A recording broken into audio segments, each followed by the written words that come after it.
Writer and paranormal investigator Gina Black is joining us. She's been published by Paranormality Magazine and hosts her own blog, She Haunts Official. Her Instagram is awesome and can be found under at She Haunts. And that's actually how we stumbled across her. And we were delighted to see that she was located right here in Florida, like we are, Southern Florida to be exact. Welcome, Gina. Thank you so much for having me. This is awesome. We have had such a great time watching you do a lot of your live investigations, and you clearly love cemeteries like we do. So you have a great Instagram. Thank you. You want to ask her the first question? Sure. The first question we always ask everyone is, how did you originally get started in the paranormal field? That is an excellent question. It's a little bit of a multifaceted one for me. So, when I moved to Florida in 1996 with my family, we moved into a house that was not very old. I would say it was about maybe 30 years old when my parents got it. And immediately after moving into this house, there was some activity. And both of my parents and my brother and I have experienced it. They've all seen the apparition of this person who we believe to be perhaps an elderly person who might have been living with their son and daughter-in-law or whoever they were living with. And I've experienced things moving, hearing voices, sleep paralysis, all that kinds of stuff. And I never really understood it. Um, so that's how it kind of began. I got interested in this because of my own personal experiences in my own home. I got into in college watching a lot of ghost shows, ghost adventures, ghost hunters. I was very interested in that. And I would, follow along on all the different episodes to see where they were going. I would write little notes down in my planner of various locations because I like to travel. And whenever I'd find myself on the road, whether it be for pleasure or for work, I would try to visit various paranormal locations just to see if I could capture anything on my own. And through this sort of exploration, I would say about 2016, I went to the old prison in St. Augustine on my very first paranormal investigation. And what I thought was just a fun activity for my husband and I, we landed up capturing some intelligent responses on a spirit box. And from that moment on, I was totally hooked on the paranormal. He bought me for my birthday and for Christmas, he would buy me ghost hunting equipment. And I would just do my very best to try to find places that I can use these different devices at to see if I can capture anything. And, through all of this, I landed up finding my people locally. And now I'm on a paranormal team and we do investigations. And it's a dream come true. I absolutely love it. I love investigating for fun. I also love helping people that need help with the paranormal, whether it be in a home or a business. My team does that as well. And we also do education events. So it's just a really interesting way how that kind of came, from the beginning, being really nervous about it, not understanding, to where I am today, where now I seek it out. So it's been an interesting journey, I would say. You also must be psychic, because I was going to ask, when did you start investigating officially? So now we know. And I love Yeah. where you started, because the first time I was up in St. Augustine, I did the little trolley thing, and you could buy tickets to go do other stuff. And I'm like, the old jail looks kind of hokey, but I'll give it a try. And you take the tour there and you go in and you're like, this is not hokey. And Yeah. I've never investigated there, but Mhm. it looks like it would be a great place to investigate. Oh, I really do recommend it. It's a little pricey versus some of the other locations in the town. If you can get one of the later time slots, because they do investigations pretty often, they usually, the later you go, the less people are on the investigation. And it really was an incredible experience because you're able to go into what they call the hole, the area that was solitude, and you can go into this dark room, and there's no lights on, and you can really feel the experience of maybe what those people felt being in that space, and just walking among the rows and rows of beds and learning how cramped and crowded, and it was just an inhumane experience. You can feel that energy And where I ended up picking up my, first captured EVP, which was the aha moment for me, was actually there's a room on the top floor right by where the warden and his family would live. There was a little, it's an interesting room. It's round. And one of the windows looks out to where they have the gallows, and the other window looks out to the main street. And in this room, there's some memorabilia from the prison, and there is a noose hanging on the wall. And when I held my spirit box up to that noose, it just lit up. And I really think that place is just, if anybody's able to go and experience it, even during the day, I've heard people have captured apparitions on camera, people have captured EVPs. It's just such a wild place that I think that no matter what time of day you go, you have a really good chance of capturing paranormal activity. It's kind of interesting because we've been there several times, but I don't think we've ever taken out any of our equipment, sadly. Well, and jails are our favorite place to investigate. If you would have told us that a few years ago, I would have been like, no. But we've been to so many jails now and done investigations. And I think it really is because it has that kind of energy in them where you've got most of them, it was an inhumane, like you said, experience, especially the solitude that many of them would have to be under, or they would, not even let them talk to each other, even if they could see each other and that kind of thing. Absolutely. As I said, we love to watch you do your live investigations. And one of the reasons why is because we really love your style. You are very respectful about the way you do it. And it seems like you are really successful in collecting evidence. And I think it's because you go in there with that kind of respect and you ask interesting questions. And part of the reason why you ask interesting questions is because you're really great about asking followers, hey, do you guys have some questions you want me to ask? Even like when you're doing the live, you're like, pop your questions in and stuff. Let me know. What do you want me to ask and that kind of thing. Where did you get that kind of feel for that style, or is that just something that was innately in you? Well, that's a great question. I would say, as I mentioned, I was really interested when I first got started in watching a lot of paranormal shows. That became something that was very regular for me. And one of my favorite paranormal shows, I'm sure you guys are familiar with, Kindred Spirits. And what I really found so important about that show was their kindness and the way that they communicated with the dead, and the amount of evidence they captured without walking in there puffing their chest up and just, hey, ghost, come after me, like some other shows are, and without Right. naming names. And it was it was just so different from what I had seen. And I thought that Adam and Amy and Chip Coffey capture some wonderful evidence. And I really was, when I got started, I didn't want to coming in hot, yelling and screaming and demanding answers. I wanted to come in and just see who was around and if they wanted to talk. And what I found was that provocation is not really the answer. I think the answer, for at least for me and my team, is if you come in with compassion and respect, you're going to get more activity because they want to talk to you. They're not angry at you. They're not trying to get you out. They want to have a conversation. Maybe they've been there for who knows how long, and they want to remember some parts about themselves that remind them of their humanity. And for whatever reason why they're still remaining here, or if they're floating in and out of wherever they're coming from, they want to have that interaction, that human connection.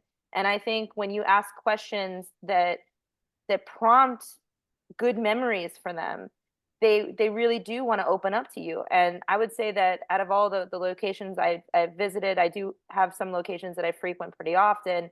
And I think it is important to say that when you do get a lot of interaction, sometimes that's because you've been to a location so many times and the entities are comfortable with you. So many of the locations that I do frequent, I've been there dozens of times and I've already opened up that relationship. And oftentimes I'll get my name on the recorders, I'll get my name on the spirit box. People will get my name when I'm not around because those spirits are comfortable with me. And I think that for any investigator, that's important to note, because if you go back to a location more than once and you can build that relationship, you'll get even better results than to just try to hit every paranormal location you can just to say, hey, I've been here, I've been here, I've been here, I've been here. There's something really interesting about creating that connection. And I think that when I do the live investigations. I really do want to show the honesty of the investigation. We're out here just trying to have fun. We're doing what we love. We're passionate about it. And we want the interaction from friends online because maybe those friends don't have an opportunity to do this yet. Maybe they're interested. Maybe this is their way of getting their toes, dipping your toes in the deep end before you jump in. Maybe you can ask a few questions, see if you get a response, and maybe that might make you feel more confident to go out and try it for yourself.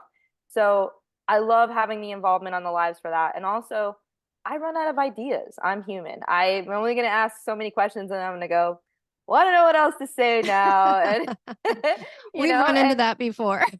yeah. And you can only do so much to prepare in those kinds of situations. And I will say, it's good to open up with some, regular questions that you want to keep in your arsenal. Who am I speaking with? Is this a man or a woman? But you start after a while, you got to come up with more creative questions in order to get responses. And the questions have to be, respectful. And as long as you're keeping along that nice, calm, even, respectable tone, I think that the responses are going to be really great. Just from my experience and my suggestion to anybody out there who's interested. And I have a feeling that you've experienced the same thing that we have, is that before we would go in and investigate places and you'd hear scary things about, like, let's say the Villisca Axe murder house, and you're like, oh my gosh, that house has got to be just scary and creepy and all this other stuff. And I think when you go in with that kind of an attitude where you're respectful, you're not in there to stir up trouble, you're not bringing in negative energy with you, we have yet to have what I would call a negative experience. And people say, what's the scariest place you've been in? And I'm like, I can't really say I've been in what I would call a scary place so far, because we've always just had, most of the interactions we've had, I'm like, wow, Yeah, it's more exciting than anything else. So I think that really going in with that kind of an attitude takes away the fear from it too. Absolutely. And that's true. A lot of people ask, are you afraid? Are you nervous? And I'm not. I'm really not, because I know that when I enter a location, I'm entering with a positive attitude. I'm leaving. I also say, please don't follow me home. You have to say these things. You have to protect yourself. But I think a lot of what people are worried about is negative hype from certain maybe shows or YouTubers or somebody who's trying to drum up following because they're instilling fear in people that the paranormal is scary and you're going to get a spirit attachment and you're going to get possessed and all these things are going to happen to you. And I think that if you go in with the right methods and you go in and you protect yourself and you go in, like you said, with a positive attitude, that those scary things, I'm not saying they don't exist, but they're less likely to happen. We definitely agree with that. And you do like to do experiments. So what are some of your favorites, if you don't mind sharing with the listeners? Absolutely. I love experiments. I love ghost hunting equipment too, but I also like trying different things. And my team and I have been just, we're always thinking of new ways that we can investigate so it's not the same old. And a few of the experiments we've done recently are we have a twist on the Estes method, which the Estes method was created in Colorado by a team of investigators at the Stanley Hotel. And what you do in an Estes method is you have headphones on that are plugged into a spirit box device that sifts through radio stations at a rapid pace. And sometimes you hear voices or sentences, phrases through the white noise. In this method, you're also blindfolded, so you have that sensory deprivation of not being able to hear anybody in the room, only the box, and you're blinded to what any of the investigators are doing or saying. And this is a method that's commonly used. What my team has been trying recently is we're adding a sketchbook. And when I've done these sessions, in addition to speaking whatever I hear through the spirit box, I'm also drawing. Now, these drawings are what's coming to my mind's eye during this experiment. So maybe I might draw a circle and I might draw a square and I might draw an arrow from the circle to the square. And I might, hear a voice say, I'm here. And then I draw an arrow to somewhere on the paper and it almost becomes a treasure map. And oftentimes we found that this type of method has been very eerie because I've drawn things that relate to the questions that the investigators are asking that I could not hear them ask. I've drawn faces when they've said, "Who are we speaking to?" And I just start drawing a face. I'm blindfolded. I can't hear. And it's a very interesting result that we've been getting. I can't say conclusively if it is paranormal or not, but the more we've been doing it, the more evidence we've been collecting is very compelling.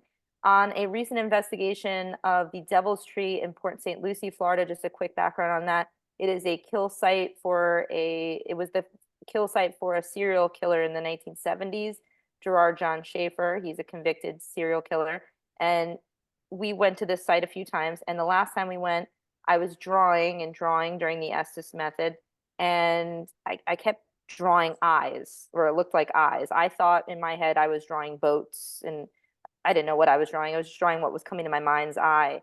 And I didn't know this at the time, but the serial killer, when he was in prison, wrote a very disturbing poem about eyes, the eyes of his victims. And it was just a Whoa, very wow. eerie connection that I did not know. And one of the investigators on my team actually did the research on that. And she brought it to my attention. She said, "Hey, maybe these eyes are more than what we thought they were."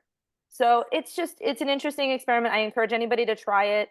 All you need is a sketchbook, and I use a Sharpie. And while you're in the Estes session, if something comes to your mind, or if you hear a word or a phrase, just draw blindly and see if it makes any sense. So that's one that we've done. And we've done recently, I have a pair of dowsing rods, if anybody's ever familiar with those. They're great on investigations. And I recently got a pair that glows in the dark. And you can actually set the colors to these rods so that you can have things like pink, green, blue, red. And what I like to do is have the rods out and also have a portal going. And a portal is a box that amplifies a spirit box. So you can hear that radio station rapid sweeping, and sometimes you hear voices. So what I like to do is I ask questions with the rods, and I'll say, "Do you like pink? Do you like blue? Do you like green?" And then you might hear green come through the portal box. "Okay, you like green?" "Yes, I do." And then you start using the rods at the same time as the portal. And now you have a way to double up on your evidence, because not only do you have the rods moving by themselves, you have the portal box validating your experience by when you get words that go along with that session. So we've been doing that too, and it's been really cool. But I would say, even if you have no equipment, one that we've been doing a lot recently that we've been really leaning into because we've gotten great responses is just the flashlight trick, which is as old as time when it comes to paranormal investigating. And you just get a flashlight that has a screw top, and you want to just unscrew it enough so that it's barely making contact with the battery. You leave that flashlight down somewhere where it's not touching anybody or anything that could move it. And all the spirit has to do is just kind of tap the top of that flashlight, and it will turn it on and off, and you can ask yes or no questions. And that is such a profound experiment, in my opinion, because you can get really, really, really cool responses, and it lights up the room, and it's just exciting. So I hope that's, I have to I know tell that's a you, lot. the first time we ever hosted an investigation and invited listeners to come with us, it was at the Squirrel Cage Jail in Iowa. Mhm. And we'd gone out and gotten a mag light. And of course, we'd seen this on TV a bunch of times, but you sit there and go, are they really, is that really happening? And I'd been on a couple of ghost tours where they'd used them. And you always were like, do they have some kind of a remote control that they're doing that with? So we unscrewed it, and we set it down. And as far as the listeners knew, we knew exactly what we were doing, and we don't know what we're doing. And asked a question, if you're here with us, will you turn on the flashlight? And bam, it turned on. And my heart must have been like, boom, through the roof, because I was like sitting there going, oh my gosh, this really works. Meanwhile, Yeah. she's trying to play it all I was cool. trying to play like, oh, wow, look, the Well, flashlight turned on. Thank you for that response. I appreciate that. So it is very cool when that happens. And, there's people who say, oh, it heats up and I'm like, no, when you have it happen over and over, especially when you're asking it specifically to turn it on and off, Mhm. I'm sorry, you just can't time that. I agree. And that's I- something that anybody, $20 on Amazon, you can get yourself one and start. Exactly. I had seen that you were doing the Estes method with automatic writing, and I was like, Mhm. wow, that is fascinating. I'd never seen that done before. And what I really love about that is, I don't know if you've gotten this feeling, but the Estes method is my favorite thing to do. And I feel like I'm pretty good at it. And I feel almost like after you've been doing it for, let's say, 15 minutes, Mhm. your mind starts to, I don't know, I wouldn't say you go into a trance state, but it almost feels like you're moving into a different plane, whether you're Yeah. trying to or not. And so it's fascinating when you mix the automatic writing in there, because a lot of the time when people do automatic writing, that's what they're doing. They're kind of going into a trance state and, take over my body and you can write through me or whatever. And so I wonder if by you using the Estes method with that, if that's not helping to facilitate that to work even better. I do think it is. I've seen some people do automatic writing. There's a few accounts that have done some Estes and drawing. I've seen a few. I don't claim to be the first, but we started doing it because I'm an artist myself. I love art. I always have a sketchbook on me, and it just sort of came up, why don't we try something new? And like you said, you do become almost like you're in a trance like state. And the first time I ever tried this, I actually said, listen, I'm going to sit with the headphones and the blindfold on in complete sensory deprivation for 15 minutes before tapping me in and letting me start. And I think maybe you don't need to go quite that long. I said that was my first time trying it, but nowadays I usually sit for about maybe 5 or 6 minutes before we start. But it does absolutely bring you into, I think it's really kind of opening up your third eye in a way, because you really are in tune with your breathing, you're listening for connections, you're opening yourself up, and you become almost like a channel to what's coming through the box. And maybe you might interpret something as, maybe you might hear a voice, a man's voice, and that man's voice is coming through a few times, and then you start drawing a male figure. And maybe that male figure has something to do with what the investigators are asking. And it's an interesting thing. And if you can't see what you're drawing and you come out with something that's relevant to what is being asked, it's just an aha moment. And I really do encourage anybody who's out there that wants to try it. It's a wonderful tool to use, and you might really shock yourself at what comes through. And I like to kind of, as I go, I'm ripping out pages. I go through sketchbooks pretty fast with this thing, this method, and I'll just be ripping because I don't want to, keep going over a drawing. So I'll draw something and then I don't know what it is. I'll just rip it off. And then, at the end, what's fun is you get to look at all the drawings and you get to see maybe something makes sense to you or makes sense to someone else. And it almost kind of paints a picture if you lay them out on the floor of the conversation. So it's pretty neat. And it definitely, but the Estes method is so cool. And we've tried it a few different ways. We've also tried split cables. I don't know if you've ever tried that, but some people question the Estes method for being, faked, or people kind of pretend they're hearing things that they don't. So one way that we tried this in our team was we got a splitter. So we had a splitter that went from the spirit box to two different sets of headphones.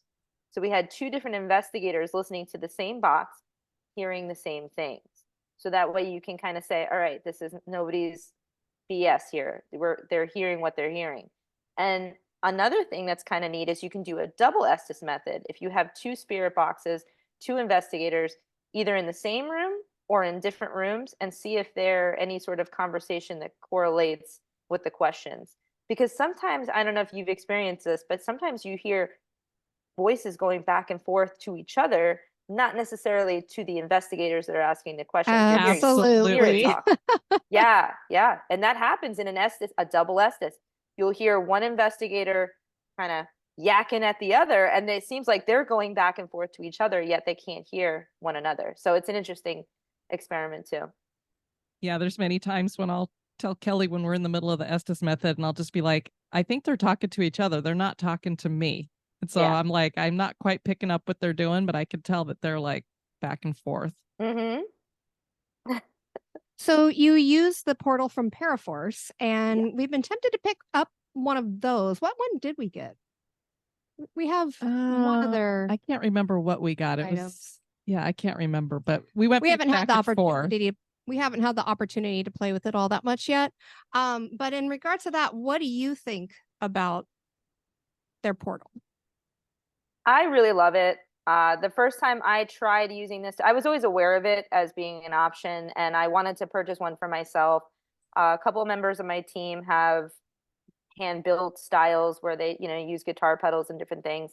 And I wanted to get one for myself. So I did a lot of research. I looked into the GeoPort, which is very expensive if you're familiar with that.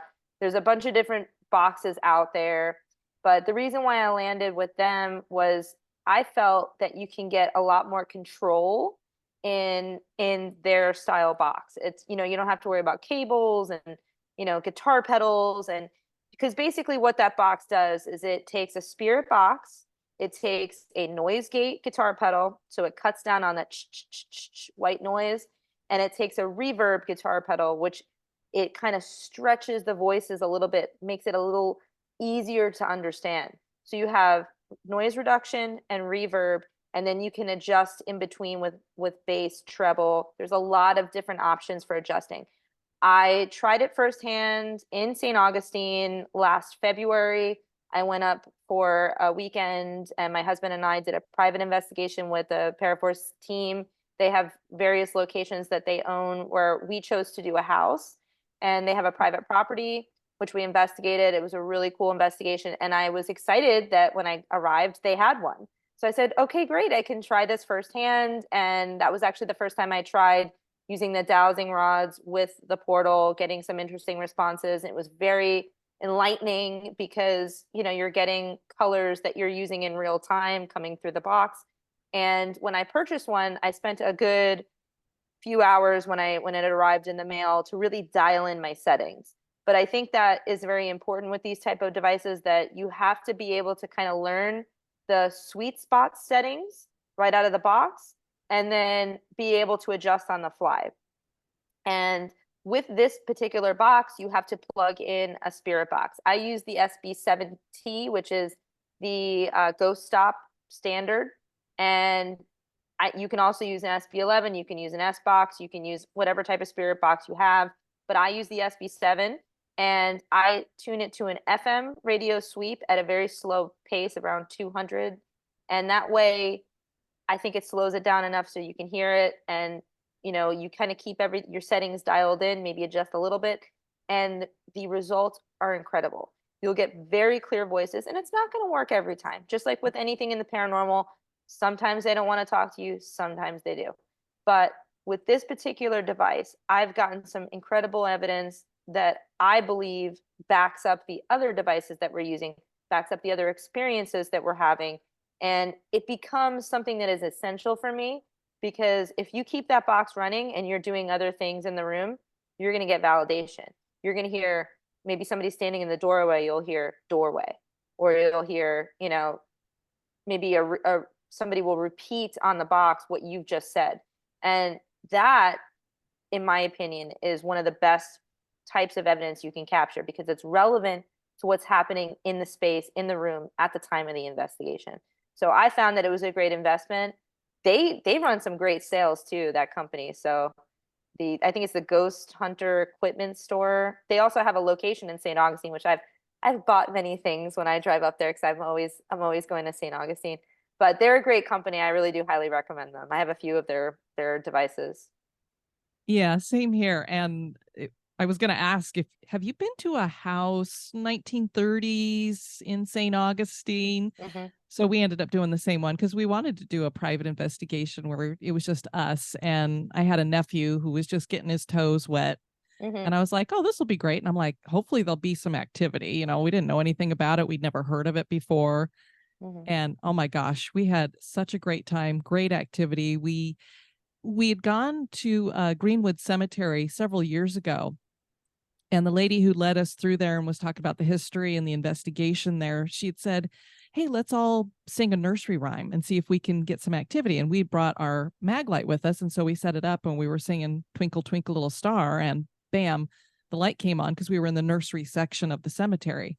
Mm-hmm. And so we were thinking about it, and we're like, there's a little boy that's supposed to be here, and you know, they have the little teddy bear there for him. Maybe he would like it if we sang him some nursery rhymes. We were singing nursery rhymes all night long. All of the equipment would go off at the same time. Like you said, it's so cool when you get multiple things happening at once, because you're like, okay, this can't just be like by chance we bumped the table or something like that. All this stuff is going crazy. And so it was great. We really enjoyed that house.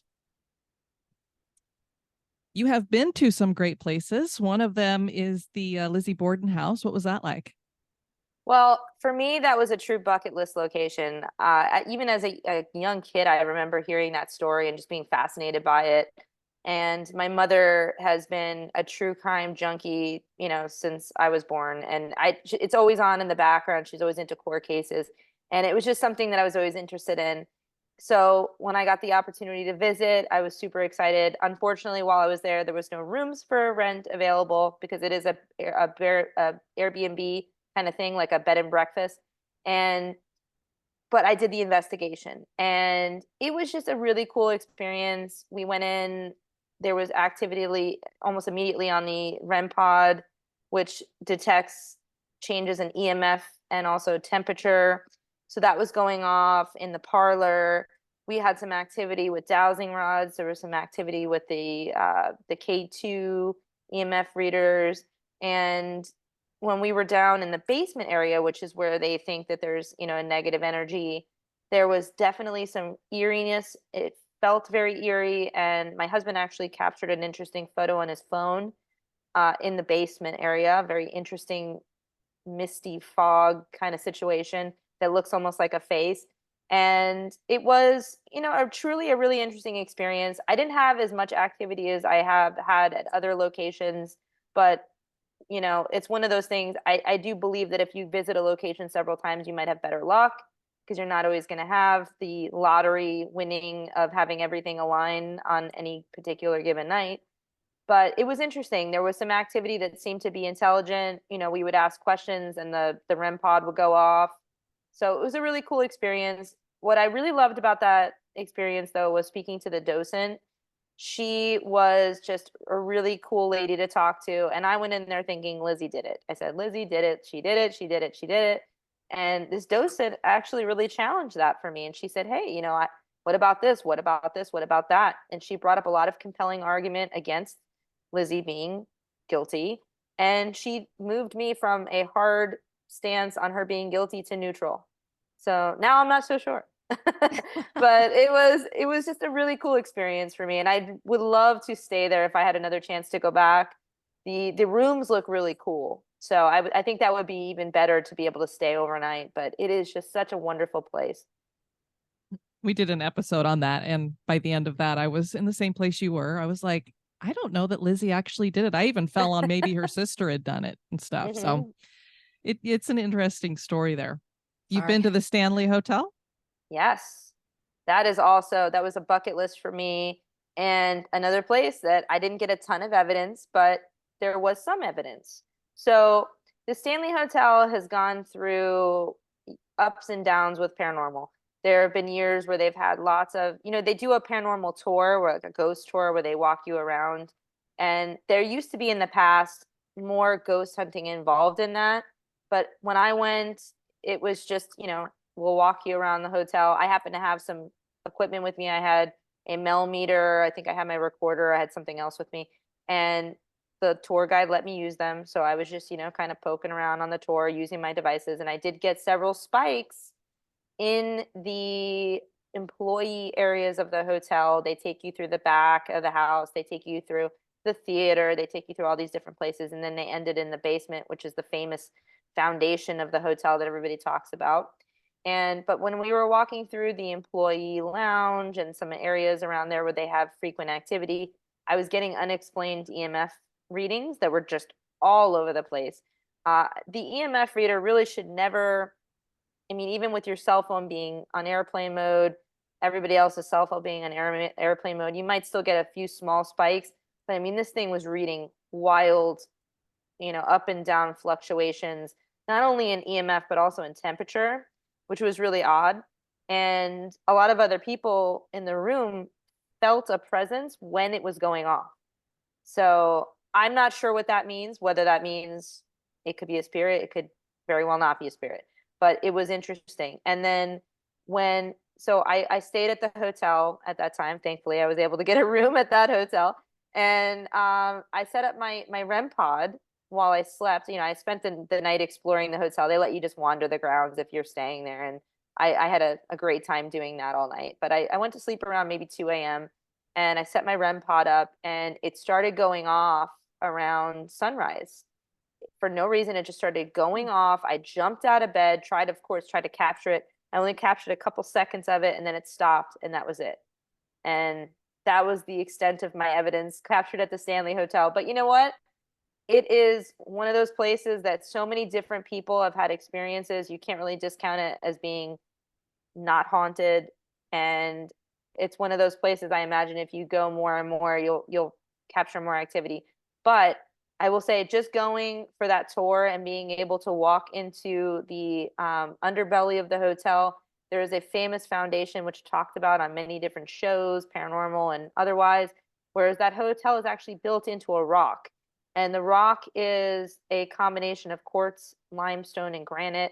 And, the quartz and the granite, being in the limestone too, being conductors of energy. And that's why a lot of people believe that hotel is as haunted as it is, because of that stone foundation that is able to conduct the paranormal energy. And being able to go down there and actually put your hand on that stone is just so powerful and very cool. So I would say, whether you can stay or take the tour, that was worth it for me. And I would definitely go back. It's a gorgeous area, Estes, Colorado. I grew up in Colorado, so I love it up at Estes Park. It's so great. So I love that the Estes method is named for it. Yeah. We were just in Fort Lauderdale a couple months ago. As a matter of fact, we just missed you guys. I think you had done like 2 Saturdays before you held one of the investigations or ghost hunts that you do at, I think it's called the New House Inn. New River Inn. Yeah. New River Inn, Yeah. that's it. Yeah. And so we just missed you because I'd seen that you had another one that you were doing later. And I'm like, oh, I bet they were the ones who hosted, because the sign was still out in the front. We're like, oh, we just missed that. Do you have a favorite place in Fort Lauderdale? Well, I would have to say that is my favorite location. It is, when I joined up with the group of investigators that I'm with currently, one of the founding members had been doing events there long before I arrived, and he had built up a rapport with the spirits. And, when I came in, it was just a wonderful exchange because there's really no negative energy in that place. I mean, you have some spirits that are a little grumpy. I'm not going to say that everybody's, puppies and rainbows, but for the most part, everybody's willing to interact, and it feels like a safe environment as far as energy goes. And you can have some really cool interactions. And because it's got so much history attached to it, you have the old hotel, which is the first hotel in the Fort Lauderdale, Broward area. Then you have a pioneer home and a replica schoolhouse, which is built to the exact same specs as the original schoolhouse that was blown away in a hurricane. But it's still very much haunted. And you have this interesting relationship of spirits that move around the property. So you have the spirits of the people that ran the hotel. You have the spirits of people that stayed at the hotel. You have children that went to the school, and also other people who I suspect, because there's other deaths in that area for various reasons, they go there because it's a safe place. And it's also right on the river, which many people will, in a paranormal theory might suggest that running water is a source of energy for spirits. So this is right along the river. So you have that.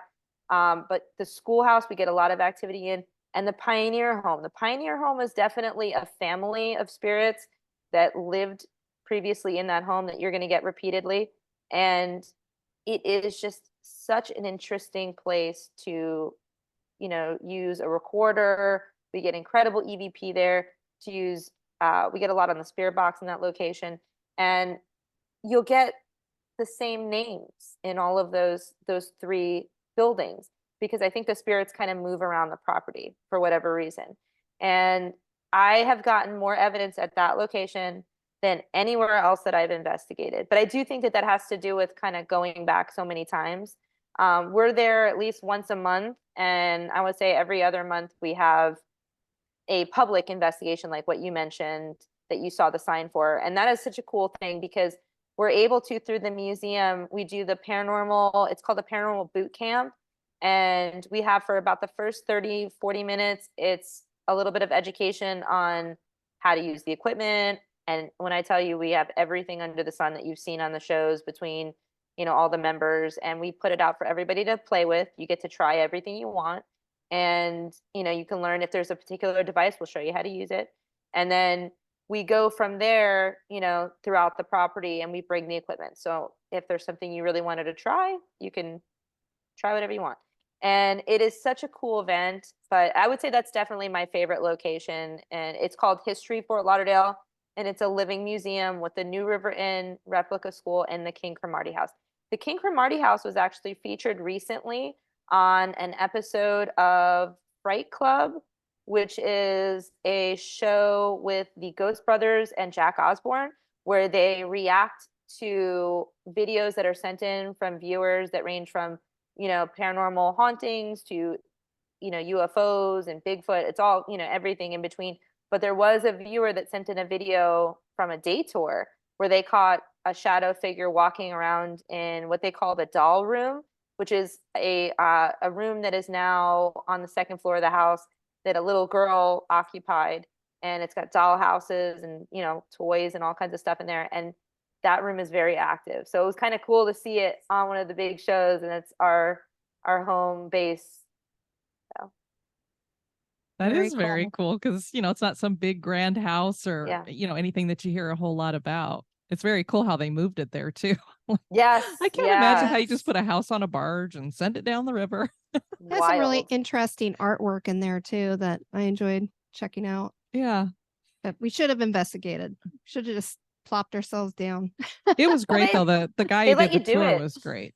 It was it Dan? I don't know if you remember. I think I Dan? believe that was his older name. gentleman. Yeah. So Yeah, that he's he would have let awesome. you do it too, because Daniel. Dang, we should have I asked him. yeah, he's really in. Well, I don't want to say he's into the paranormal, but he encourages and he supports it. Yeah, it's always hard to know because we'll go in and do just a historical tour. And when it's like some of these older guys and stuff, you're like, are they gonna be all upset if we ask them about ghosts? And we did this one, Lillian Place up Mm. near Daytona Beach. And the guy took us through and he was so excited about all the antiques in there. And he would ask us, do you know what this was used for and everything? So we get to the end of it and I'm like, you know what? I'm just going to ask him because I've heard that there's some Just do ghosts it. in here. And this is before we'd ever investigated there. Now we know for sure that there are some spirits there. And so I said, have you ever had anybody tell you any strange stories here? And he's like, you mean like ghosts? And I was like, yes. And he just had all kinds of stories. And I was like, I should have asked him earlier. But, you kind of tiptoe into it because you're like, well, I don't want to make them upset, if they're really into the history and they don't want to talk about spirits. So that's kind of like the way Dan is. Then we should have asked him about it. Yeah, he was Yeah, a we get his wealth of name. information. Oh, he's the best. But we get his name all the time. They love him.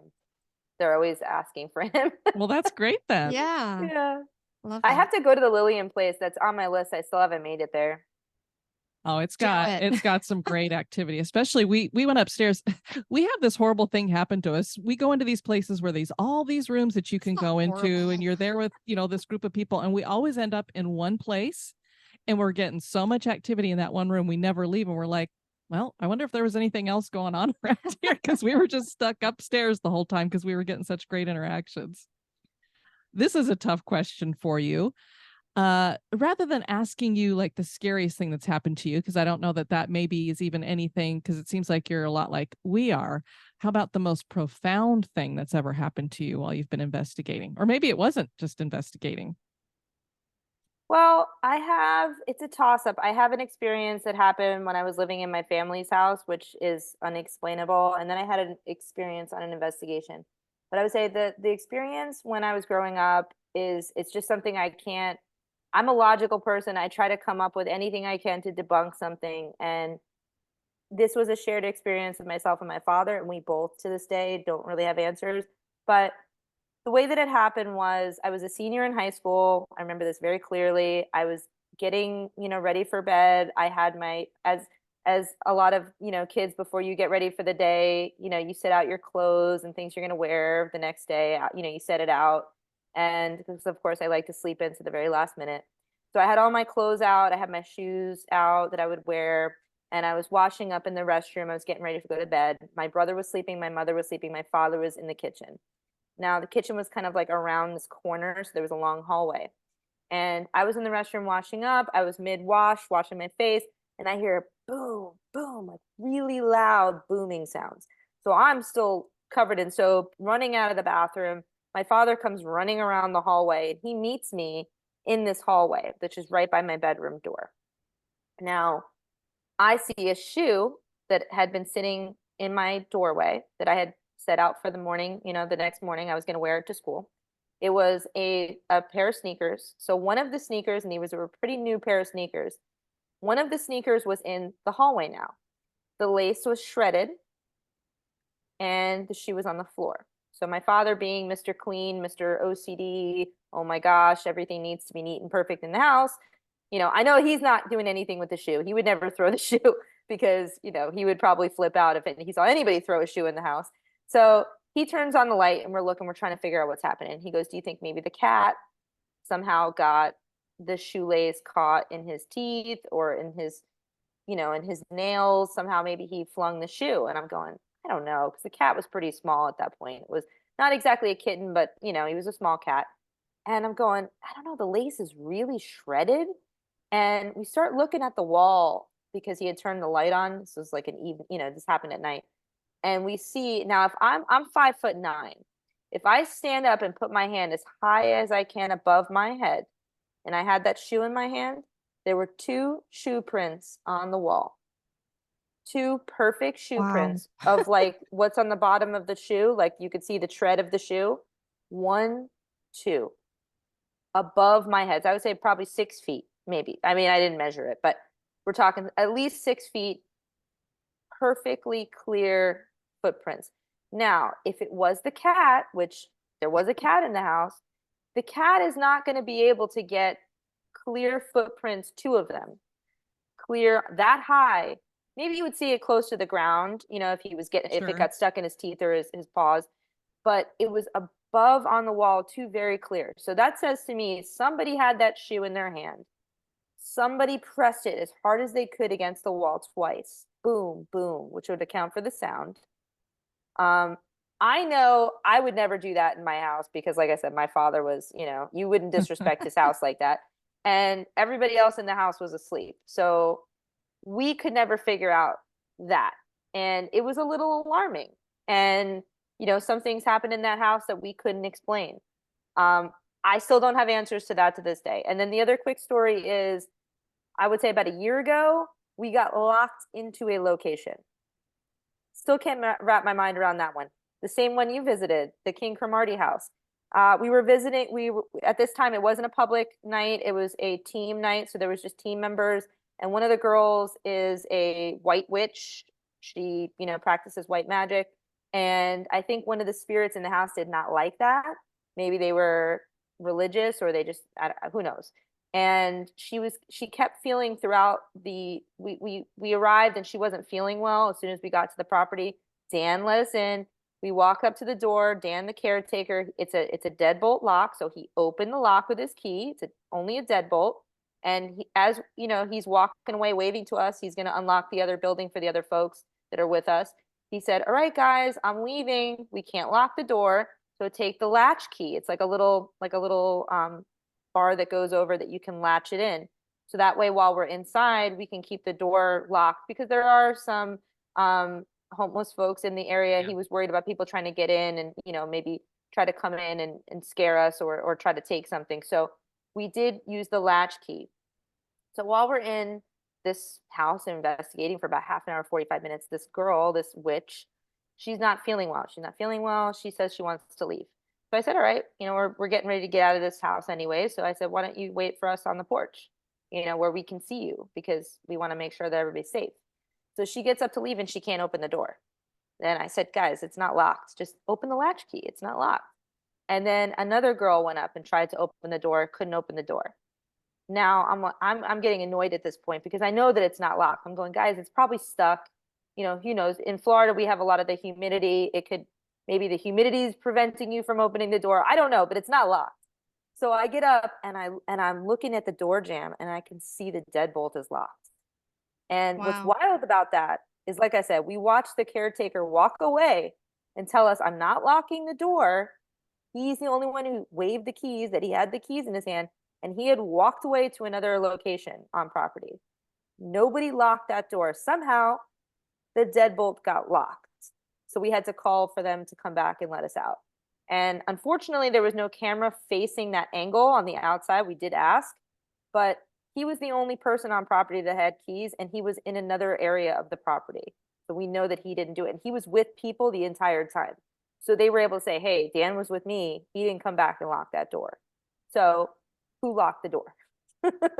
So I Right. can't figure that out either. And I don't Dan doesn't seem like the type that would No. try to pull that kind of a shenanigan on everybody. know because he's no nonsense. Right. So it was very odd, and I can't figure that out. So those two things, I'm still very much shocked and obviously intrigued by, but I can't explain them. So that was the weirdest situations that have ever happened to me. I love that last story because I was at the St. Augustine Lighthouse and we were in the lighthouse and the same thing happened to us. One of the people who was with us went out to go ask one of the employees there, would it be okay? Can we still climb up to the top of the lighthouse even though you guys aren't in here with us? And she went to come back in and couldn't get the door open. And I was like, oh, well, maybe it got stuck or something. We're trying from our side inside to get it to open. There's two out there trying to get it open. One of them was a big guy, can't get that door open. So she finally goes over and tells the tour guide, and he had to come back. And the only way to lock it was with the key. He was the only one who had a key to turn that deadbolt. So I've had the exact same experience. And this is one of those things that we always ask, kind of out loud to people. When you hear both of the experiences that you have had, the first one, even if it was a cat that was throwing the shoe around, it's probably going to be the side of the shoe and it's going to be a little scuff mark or something. But in order to get the bottom of that shoe and to get it firm enough that it's going to leave a mark, takes some mass and some kind of strength with it. Same thing with turning a deadbolt for a lock. So it always blows our mind because we're like, this is something that hasn't probably manifested. Maybe it did because, you didn't see it. How do they have that? This is why we love this field, is it's like, how do they, without manifesting, and even if they have manifested, have the ability to touch things, to manipulate things, and to have that kind of pressure, that mass, that weight, that force in order to do that? It's just, it blows your mind. Absolutely. And that's where it can become scary.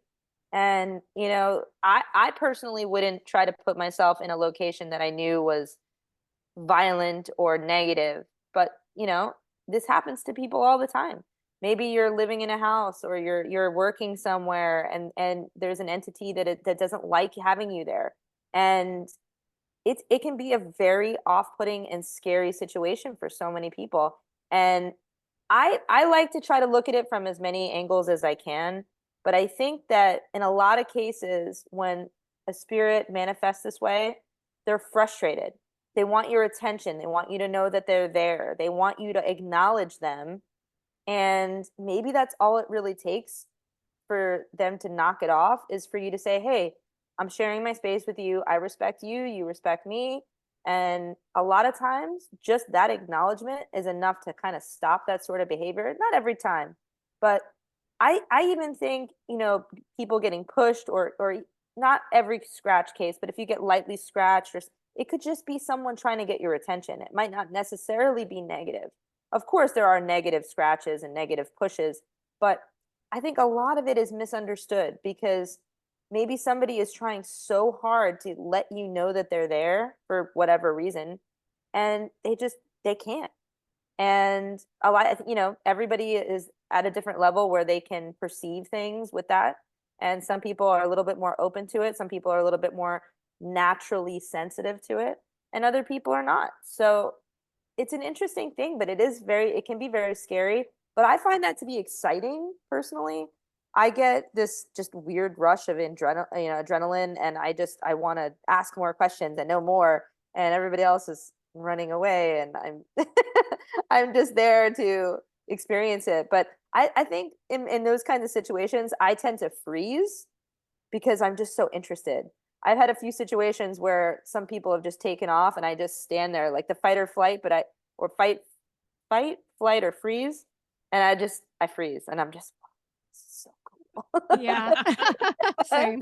So, and I don't know what to do until things, go down. And then of course my adrenaline kicks in and maybe I'll scoot along. But it's so interesting. And I think there's so much about the paranormal that we don't know. And there are things that we are getting closer to. I think there's more and more evidence coming out each and every day.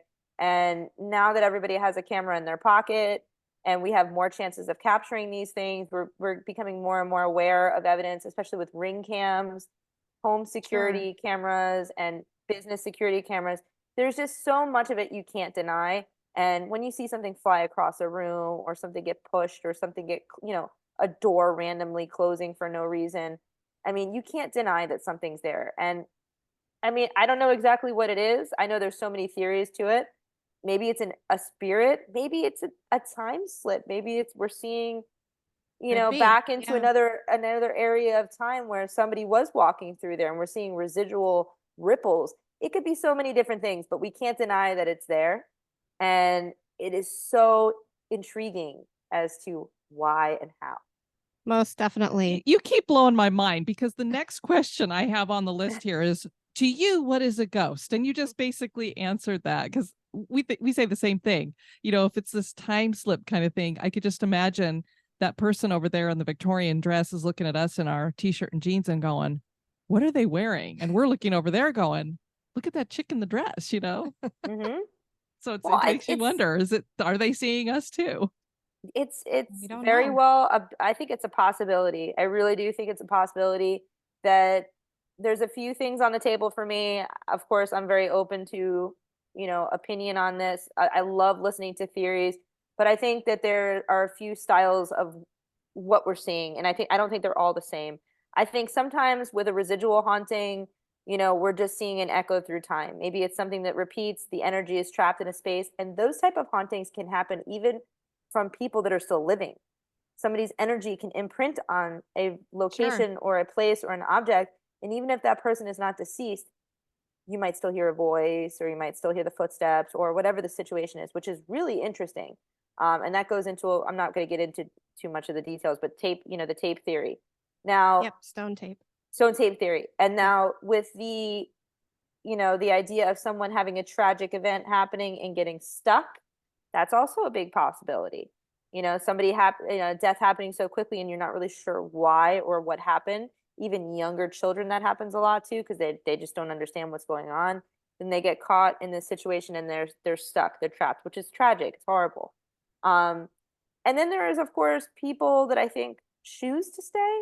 Maybe they are not ready to move on, or they like their house, or they like their place of work, or whatever reason, they want to stay. And there's that. And then of course there could be a time slip, and there's a lot of evidence to back that up. There are people that run into a spirit, and the spirit, like you said, acknowledges them and they acknowledge the spirit, and it's just this moment of, what are you doing here? But what are you doing here? And I think that there's more to that. And I think that maybe, as time goes on, more and more scientists are looking at these topics. Maybe we'll get more answers. But I just don't think the paranormal is quite as, black and white as some people like to think it is. I think it's multifaceted, and there's also so much gray area in there. And who knows? I mean, we could have answers tomorrow. I think the more eyes and ears we have on this stuff, the more answers we're going to get. Definitely. Now, is there a bucket list location that you're wanting to investigate that you've not quite gotten to yet? Yes, I really, really would like to do the Winchester Mystery House. It's been on my list for a very long time. I've just always been fascinated by it. It's just, not only is it a beautiful home, but the quirkiness to it and Yeah. the paranormal side of it. It's just, to me, that would be such a cool location to check out. And it's definitely, next time I'm in California, I'm making it happen. Awesome. Gina, I want to thank you for joining us. Where can the listeners find out more about you?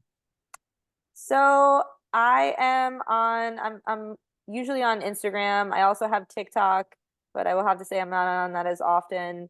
The Instagram is She Haunts, and through that page you can see I have a blog linked in my bio, and I talk about various topics, locations, ghost hunting equipment, theories, all sorts of goodies if you're into that kind of stuff. I also, in addition to blogging, I'm also a writer for Paranormality Magazine.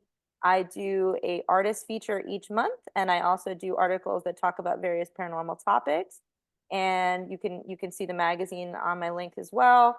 And I also love exploring cemeteries. I'm an artist, a photographer. I love seeing beautiful headstones and statues. So I do a lot of that. I have a lot of my photography on my page. And I love paranormal topics. So if you ever want to shoot me a message, drop a comment on one of my, my pictures or videos. I love to chat about these kinds of things. And I'm always open to making new paranormal friends. Very cool. Well, have a great evening and thank you so much for joining us. Thank you Yes, for thank having me. you.